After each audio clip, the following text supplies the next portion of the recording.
have a different partner. Yeah, I guess. Not sure what's going on with Foxy or what, but I think, new partner, new day, big game tomorrow. Yeah, so see how it goes. Well, not that much. I mean, Looks like you though have a lot of confidence in Jones, and you guys play, complement each other. Yeah, for sure. We've played a lot of games together, so we know each other's games well. We communicate well out there, so we're full of confidence and looking forward to it. When a big guy like that goes down the locker room, what's the mental approach? Sorry, what's that? When a big guy like Foxy goes down the locker room, what's the mental approach? What's Yeah, I mean, he's an impossible hole to fill for us. He's a big time player, and I think the mentality is just making sure that we're sticking to our details, we're executing our game plan, and I think for us as defensemen, it's making sure that we have that defense first mindset and take what we get offensively. How does that change the dynamic? Yeah, he's got a big shot. I think that's one thing that you can kind of, with him up there, they got to respect that a little bit. And I think him and Brad are kind of interchangeable. Both righties, they both know how to play the half wall. So, I don't know. We'll see. What did you learn about Austin being around him at the Four Nations? Like, what stood out? Matthews? Yeah. Sorry. I've been lucky enough to play with him in the past, so I got to see him up close before. But he's a phenomenal hockey player. He works very hard. He is a great leader, and he's a guy that I think is a great role model for kids coming up now. What makes him a great leader? It's, we see from the outside, we see on the ice, but how would you describe it? I mean, he more leads by example. I think it's just the professionalism that he brings and the work ethic that he brings every day to practice and in the gym and how he takes care of his body. He's just a professional. Vince, when a big guy like Fox goes down, what's the mindset, in this locker room going forward? It's no different mindset. It's the same mindset. You got to take. I mean, you're not treating it any different if he's in or out of the lineup. You got to go out there and win every game. Hopefully Miller's okay. The other Miller, JT, what has he meant since he's come here?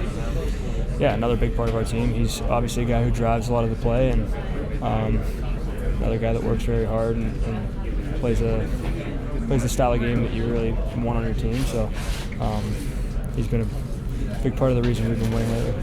Offensively, defensively, such a great leader on and off the ice. So, we need guys to step up, and we know we got the guys that can. There's so many teams in the hunt for these final playoff spots. What's your mindset here for these final 24 games? Yeah, you just got to take it game by game. We got a big one tomorrow, and we got to put points in the column right now, and just try not to look too far ahead, and just worry about the next one. How much belief do you have in this group? Ton of belief. It seems like we're getting better and better. Obviously, we've had some games we haven't liked, but we got a resilient group in here, and hungry group that wants to get back in the playoffs, and we're real excited. When you talk about resiliency, when a guy like that goes down, you have to be careful and make sure it doesn't become a negative in the locker room where guys get down, because the impact maybe. Because of Foxy? Yeah. Yeah, I mean, obviously you never want to see anyone go down. Obviously with Foxy, he means so much to this team. It's a guy that's irreplaceable, but we need guys to step up. His absence, and like I said, we know we got the guys that can do that, and just got to make sure we're helping each other out there. Mika, how do you make up for the loss of a player like Adam Fox? I mean, it's tough. It's a key player for us, not just on the ice, off the ice as well, in the locker room, and the player and the leader he's become. So always tough to be without your top players. You're in the hunt here with so many other teams battling for playoff positioning. What's your approach for the final 24 games here? I'm going to be boring, say game at a time, honestly, and just go from there. I mean, we should embrace it. We should embrace the challenge. We should enjoy it. Obviously, playoff starts after April 17th, but these type of games are playoff games for us. So, and that's the type of games we want to play, and we get a chance to do it this early. So, just go out there, enjoy it, and take a game at a time. What's the key when you're at the top of the power play unit there to have success? For myself? Yeah, for you in that role. I played it a couple of times before. Okay. said, another challenge. It's fun. So we have guys on either flank that are elite. Have an elite guy in front of the net and the bumper.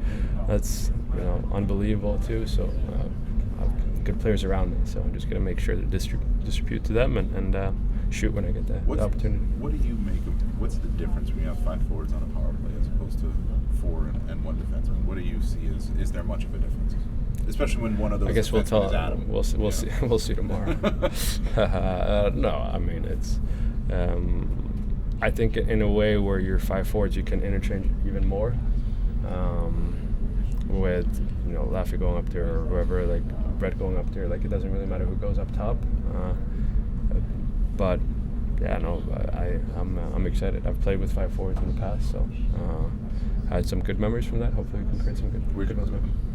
Here. Here? Yeah. When was that? Played with Hayes, Kreitz, Zuki, and Buchnevich, I think. Pretty good power play.